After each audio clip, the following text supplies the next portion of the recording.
Hello दोस्तों, तो आपका स्वागत है हमारे YouTube channel Indian exam maker पर। तो दोस्तों आज हम आप लोगों के लिए लेकर आए हैं मध्य प्रदेश पुलिस 2023 के लिए जी की जीएस के ऐसे महत्वपूर्ण प्रश्न जो आपके एमपी पुलिस के पेपर में हर एक शिफ्ट से पूछे जा रहे हैं। तो इसलिए दोस्तों ये सभी क्वेश्चंस आपके आने वाले एग्जाम के लिए बहुत ही महत्वपूर्ण होने वाले हैं, इसलिए एक एक क्वेश्चन को बहुत ही ध्यान से पढ़ना, एक भी क्वेश्चन को स्किप मत करना। और दोस्तों ये वीडियो क्लास खत्म होने के बाद आपको इनकी प्रैक्टिस करने के लिए पीडीएफ भी दे दी जाएगी। और दोस्तों अगर वीडियो पसंद आती है तो एक लाइक जरूर करना, और क्योंकि दोस्तों आपका एक लाइक हमें बहुत मोटिवेट करता है कि हम आप लोगों के लिए ऐसे ही इंपॉर्टेंट क्वेश्चंस की वीडियो लेकर आएं। और चैनल पर नए हो तो सब्सक्राइब करके नोटिफिकेशन बेल को भी ऑन कर देना, जिससे कि अगली वीडियो क्लास की नोटिफिकेशन सबसे पहले आप लोगों तक पहुंच सके। तो चलिए आइए दोस्तों आज की क्लास को करते हैं स्टार्ट। क्वेश्चन नंबर 1, आईने अकबरी का संबंध किससे है? तो दोस्तों इसका आंसर है अकबर से। और दोस्तों इसके जो लेखक हैं ये अबुल फजल हैं। क्वेश्चन नंबर 2, रासलीला किस राज्य से संबंधित है? तो ये आंसर है उत्तर प्रदेश। दोस्तों रासलीला उत्तर प्रदेश राज्य से संबंधित है, और इसके अलावा कजरी, झोरा, नौटंकी भी इसके प्रमुख नृत्य हैं। क्वेश्चन नंबर 3, बम्बू नृत्य किस राज्य का है? तो दोस्तों इसका आंसर है मिजोरम। और दोस्तों ये जो बम्बू नृत्य, इसके नाम से ही पता चल रहा हो कि बम्बू का मतलब होता है बांस, इसलिए इसको बांस नृत्य भी बोलते हैं। कि बांस नृत्य किस राज्य का है? तो ये है मिजोरम का। क्वेश्चन नंबर 4, बैंकों का एकीकरण कब हुआ? तो इसका आंसर होगा 19 जुलाई 1969 को। तब दोस्तों 14 बैंकों का राष्ट्रीयकरण हुआ था। इसके बाद दूसरा हुआ था 1980 में, जिसमें 6 बैंकों का राष्ट्रीयकरण किया गया था। इसको याद रखना दोस्तों। क्वेश्चन नंबर 5, पर्यावरण 2021 की थीम क्या थी? तो इसका आंसर है पारिस्थितिकी बहाली तंत्र। और दोस्तों जो पर्यावरण 2022 की थीम थी ये थी ओनली वन अर्थ, और 2023 की पर्यावरण की थीम थी ये थी beat plastic pollution. Question number 6, Kali Gopal, खेल गोपाल और चौंगवी नृत्य किस राज्य से संबंधित हैं? तो दोस्तों इसका आंसर होगा असम। असम राज्य से संबंधित हैं। क्वेश्चन नंबर 7, कुनीता भूतकोला का संबंध है? तो इसका आंसर होगा कर्नाटक से। कुनीता भूतकोला का संबंध कर्नाटक से है। और क्वेश्चन नंबर 8 है, कर्मा सरहोल छऊ लोक नृत्य किस राज्य से है? तो दोस्तों इसका आंसर होगा झारखंड से संबंधित है। क्वेश्चन नंबर 9, हड़प्पा सभ्यता में हल से जोते गए खेत के साक्ष्य कहाँ से प्राप्त हुए? तो आंसर होगा कालीबंगा से। दोस्तों हड़प्पा सभ्यता से जोते गए हल के साक्ष्य कालीबंगा से प्राप्त हुए। और क्वेश्चन नंबर 10 है कि वैदिक सभ्यता मुख्यतः कैसी सभ्यता है? तो दोस्तों ये है पितृसत्तात्मक सभ्यता। और दोस्तों इसी जगह पूछ लिया जाए कि हड़प्पा सभ्यता कैसी सभ्यता है? तो दोस्तों ये है मात्र सत्तात्मक सभ्यता। क्वेश्चन नंबर 11 है, सातवाहन वंश का संस्थापक कौन था? तो दोस्तों इसका आंसर होगा सिमुक। सातवाहन वंश का संस्थापक सिमुक था। क्वेश्चन नंबर 12 है कि राज्यपाल की नियुक्ति कौन करता है? तो दोस्तों इसका आंसर होगा राष्ट्रपति। राज्यपाल की नियुक्ति राष्ट्रपति करता है, और इसकी नियुक्ति अनुच्छेद 155 के तहत होती है। और दोस्तों ये कनाडा के संविधान से लिया गया है कि राज्यपाल की नियुक्ति राष्ट्रपति के द्वारा की जाएगी। क्वेश्चन नंबर 13 है, भारत का वर्तमान महान्यायवादी कौन है?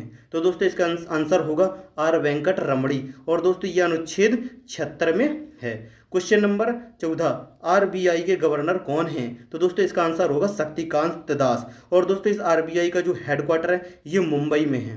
क्वेश्चन नंबर 15 है, प्रथम क्षेत्रीय ग्रामीण बैंक की स्थापना किस सन में हुई? तो इसका आंसर होगा 1975 में। और दोस्तों ये जो प्रथम बैंक है इसका प्रथमा नाम दिया गया है। क्वेश्चन नंबर 16 है, मौलिक कर्तव्य किस देश से लिए गए हैं? तो दोस्तों इसका आंसर होगा ये रूस से लिए गए हैं। मौलिक कर्तव्य रूस से लिए गए हैं। और दोस्तों ये सन 1976 में संविधान के 42वें संशोधन में इसको शामिल किया गया है। और संविधान के 42वें संशोधन में ही भाग 4 का को और अनुच्छेद 51 का को भी शामिल किया गया है। क्वेश्चन नंबर 17 है, रिवर्स रेपो रेट किसे कहते हैं?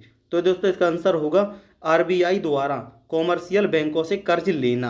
और दोस्तों क्वेश्चन नंबर 18 कि रेपो रेट किसे कहते हैं? तो दोस्तों इसका आंसर होगा आरबीआई द्वारा कमर्शियल बैंकों को कर्ज देना। तो दोस्तों इनको याद रखना कि रिवर्स रेपो रेट और रेपो रेट किसे कहते हैं। क्वेश्चन नंबर 19, डूरंड कप की 132वें संस्करण का आयोजन कब हुआ? तो इसका आंसर होगा ये 3 अगस्त 2023 से स्टार्ट हुआ है और 3 सितंबर 2023 तक चलेगा।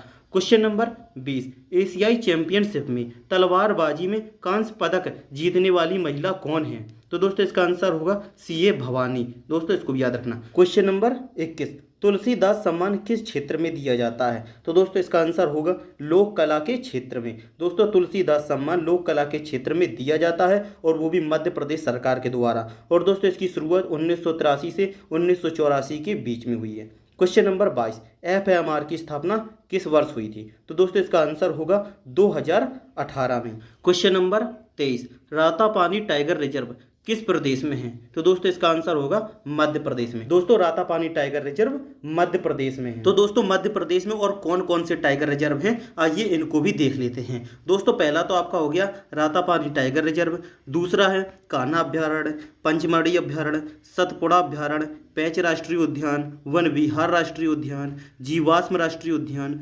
बांधवगढ़ राष्ट्रीय उद्यान और माधव राष्ट्रीय उद्यान। दोस्तों ये सभी राष्ट्रीय उद्यान और अभ्यारण्य मध्य प्रदेश के हैं, इनको अच्छे से याद रखना और दोस्तों इनका स्क्रीनशॉट भी आप ले सकते हो। क्वेश्चन नंबर 24, द्रव्यमान संरक्षण का नियम किसने दिया? तो दोस्तों इसका आंसर होगा एंटोनी लेबुजियर ने।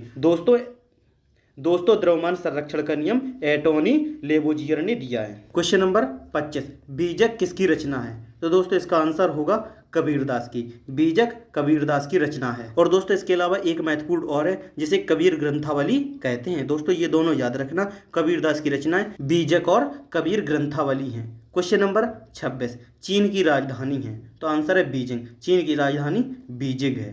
क्वेश्चन नंबर 27, सीआरपीएफ की स्थापना के लिए मध्य प्रदेश का कौन सा शहर जाना जाता है? तो दोस्तों इसका आंसर है नीमच।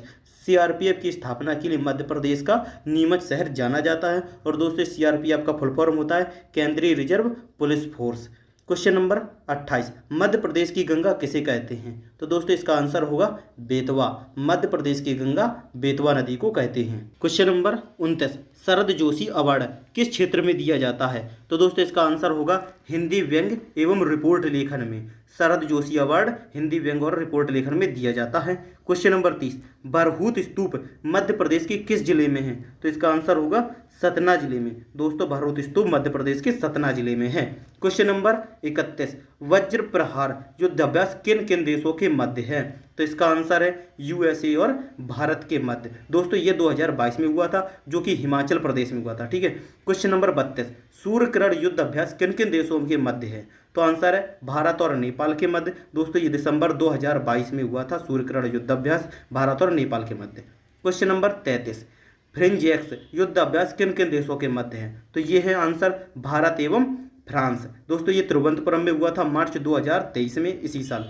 क्वेश्चन नंबर 34, कंकड़ युद्ध अभ्यास किन किन देशों के मध्य है? तो इसका आंसर है भारत और ब्रिटेन। कंकड़ युद्ध अभ्यास भारत और ब्रिटेन के मध्य है।